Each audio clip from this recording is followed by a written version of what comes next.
எண்ணற்ற வைட்டமின்கள் மினரல்கள் நிறைந்து காணப்படும் கம்பு பயன்படுத்தி சுவையான பணியாரம் ஒன்றினை மிகவும் எளிமையான முறையில் தயார் செய்வது எப்படி என இங்கு காணலாம். கம்பு மாவு 2 கப், ரவை 1 கப், தயிர் 2 ஸ்பூன், சீரகம் அரை ஸ்பூன், வெங்காயம் 2, கேரட் 1, பேக்கிங் சோடா அரை ஸ்பூன், பச்சை மிளகாய் 2, கறிவேப்பிலை 1 கொத்து, கொத்தமல்லி 1 கொத்து, உப்பு, எண்ணெய் போதுமான அளவு.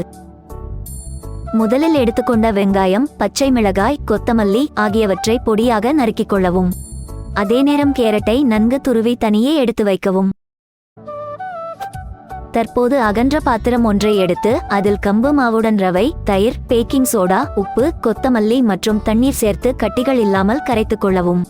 பின் தாளிப்பு பாத்திரம் ஒன்றை அடுப்பில் வைத்து அதில் சிறிதளவு எண்ணெயுடன் வெங்காயம், கறிவேப்பிலை, சீரகம், கேரட், பச்சை மிளகாய் சேர்த்து தாளிக்கவும்.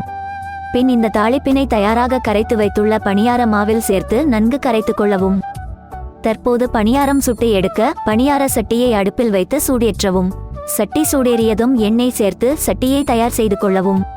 பின் தயாராக உள்ள பணியார மாவினை சட்டியில் சேர்த்து பதமாக சுட்டு எடுக்க சுவையான கம்பு பணியாரம் ரெடி. சுட சுட ஒரு தட்டில் வைத்து உங்களுக்கு பிடித்த சட்னி, சாம்பாருடன் சேர்த்து பரிமாறுங்கள்.